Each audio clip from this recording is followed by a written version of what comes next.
আসসালামু আলাইকুম রহমতুল্লাহ। প্রিয় শিক্ষার্থীরা, আশা করি সবাই ভালো আছো। আলহামদুলিল্লাহ, আমিও ভালো আছি। তোমাদের সকলকে স্বাগত জানাচ্ছি উইজডম ম্যান চ্যানেলের আর একটি নতুন ভিডিওতে। আজকে আমরা পড়ব তোমাদের সপ্তম শ্রেণীর বিজ্ঞান বিষয়ের অনুশীলন বইয়ের যে অধ্যায়টা রয়েছে কোষ পরিভ্রমণ, সেই অধ্যায়টার আলোচনা নিয়ে। তো এইখানে দেখো, তোমাদের বলা হয়েছে অধ্যায় শিরোনামের সাথে ঘুরতে যেতে কার না ভালো লাগে। আমরা যেমন নতুন জায়গায় ঘুরে ঘুরে দেখি, আমাদের বা অন্য কোনো জীবের কোষের ভেতরে ছোট্ট হয়ে ঢুকে গিয়ে যদি কোষের ভিতরটাই এভাবে ঘুরে ঘুরে দেখা যেত, তাহলে কেমন হতো। যেহেতু সত্যি সত্যি এটা সম্ভব নয়, তাই আমরা এটি অভিজ্ঞতার বিভিন্ন ধরনের মডেল বানিয়ে আমরা সেখানে ঘুরে আসব। তো এই অধ্যায় মূলত তোমাদেরকে প্রাণীকোষ এবং উদ্ভিদ কোষ সম্পর্কে বিস্তারিত বর্ণনা করা হবে, ঠিক আছে। তো এর পরবর্তী পৃষ্ঠে আমরা যাই। এখানে তোমাদের অনেক কিছু কাজ করতে বলা হয়েছে এবং এখানে দেখো একটা ছবি রয়েছে যে অনুবীক্ষণ যন্ত্রের নিচে পাইন গাছের পাতার প্রচ্ছদের, ঠিক আছে। এটা হলো পাইন গাছের পাতায় যেটা আমরা নিউক্লিয়াস দেখতেছি, এর পাশ দিয়ে আরও কিছু এরকম করে থাকে যেটা আমরা মডেলগুলোতে দেখি, ঠিক আছে। এখানে দেখো একটা ছক রয়েছে, বলছে যে তুমি তোমাদের দল, হ্যাঁ, কোন অঙ্গাণু নিয়ে কাজ করবে, অঙ্গাণুটা নিয়ে কাজ করবে, তার দলের সিদ্ধান্ত নিয়ে শেষ হলে নিচে ছকে লিখে ফেলো।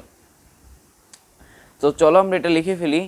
এখানে হলো আমরা একটা দলের নাম দিব এবং তারপরে এই দলের জন্য একটা অঙ্গাণু দিব। তোমরা তোমাদের দলের নাম দিবা এবং শ্রেণীকক্ষে যখন ম্যাডাম তোমাদের বা শিক্ষক যখন তোমাদের একটা অঙ্গাণু সিলেক্ট করে দিবে বা তোমরা যে অঙ্গাণুটা নিবা সেটা তোমরা করবা। তো নাম হলো কোষ, যেটা সে কোষের নাম হলো প্রাণীকোষ। তো আমরা প্রাণীকোষটা লিখে ফেলি এখানে। এটা হলো প্রাণীকোষের অঙ্গাণু, তো আমরা প্রাণীকোষটা লিখলাম। আর এটার অঙ্গাণু হলো নিউক্লিয়াস, আমরা নিউক্লিয়াস নিয়ে কাজ করব, ঠিক আছে। তোমরা তোমাদেরটা লিখবা, এটা আমি এমনি দেখালাম, তোমরা এখানে কি লিখবা, তোমরা এখানে মূলত কোষের নামটা লিখবা আর এখানে সেটার অঙ্গাণু নিয়ে লিখবা, ঠিক আছে। এর পরবর্তীতে আমরা যাই। এরপরে যেটা রয়েছে মডেল বানাইতে হবে একটা, যে এখানে দেখো এটা হলো তোমাদের উদ্ভিদ কোষের মডেল, এটা হলো প্রাণী কোষের মডেল, ঠিক আছে। এখানে যে নিউক্লিয়াস, এটা কোষ গহ্বর, সাইটোপ্লাজম, মাইটোকন্ড্রিয়া সব কিছু আছে, কোষ প্রাচীর, কোষ ঝিল্লি আছে, এবং এখানে নিউক্লিয়াস, মাইটোকন্ড্রিয়া, সেন্ট্রিওল, সেন্ট্রোসোম, ঠিক আছে, এবং কোষ ঝিল্লি এগুলো রয়েছে। এরপরেতে আমরা যাই। এটা তাহলে কিন্তু খুব ভালো মতো মনে রাখতে হবে এখানে কী কী আছে। এটা তোমাদের কিন্তু তোমাদের যে অনুসন্ধানী বইটা আছে সেখানে কিন্তু তোমরা এগুলো খুব ডিটেলসলি পাবা এই সম্পর্কে। এরপর দেখো এখানে একটা বাড়ির কাজ আছে, এটা কিনা তোমরা ম্যাডাম তোমাদেরকে করিয়ে দিবে শিক্ষক। তো এরপরে আমরা যেটা যাই, এখানে মাইটোকন্ড্রিয়া এবং সাইটোপ্লাজমের গুরুত্ব এবং মানে এই দুটো জিনিস নিয়ে আলোচনা করতে বলা হয়েছে। তো এরপরে যে বাড়ির কাজটা রয়েছে সেটা হলো নিচের ভেন ডায়াগ্রামে উদ্ভিদ ও প্রাণী কোষের অঙ্গাণুর মধ্যে মিল অমিলগুলো লেখো। তো এখানে একটা ডায়াগ্রাম দেওয়া হয়েছে। ডায়াগ্রাম মূলত বলতে বোঝা হলো দুইটা সার্কেল বা দুইটা জিনিসের বৈশিষ্ট্য, মানে কমন বৈশিষ্ট্য, সাধারণ বৈশিষ্ট্য যেটা এখানে থাকবে সেটা এখানে আমাদের লিখতে হবে।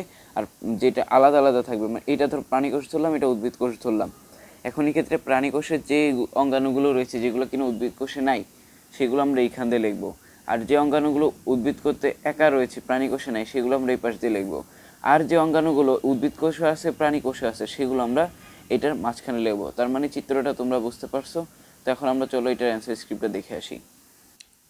প্রিয় শিক্ষার্থীরা, আমরা অ্যান্সার স্ক্রিপ্টে চলে এসেছি। এখানে আমি যে তোমাদের এইটা ডায়াগ্রামের নমুনা উত্তরটা এখানে লিখেছি। তো দেখো আমাদের এটা হলো প্রাণী কোষ আর এটা হলো উদ্ভিদ কোষ। তো প্রাণী কোষে যেটা রয়েছে সেটা হলো এককভাবে কোষ প্রাচীর, কোষ গহ্বর, ক্লোরোপ্লাস্ট আর হলো প্লাস্টিড, যেটা কিনা উদ্ভিদ কোষে নেই, শুধুমাত্র প্রাণী কোষে রয়েছে। আবার উদ্ভিদ কোষে যেগুলো রয়েছে, যেগুলো কিনা প্রাণী কোষে নেই, সেগুলো হলো সেন্ট্রিসোম, সেন্ট্রোসোম, সেন্ট্রিওল আর হলো লাইসোসোম। এখন যে জিনিসগুলো এই উদ্ভিদ কোষ এবং প্রাণী কোষ দুটাতেই রয়েছে সেগুলো আমরা দেখি।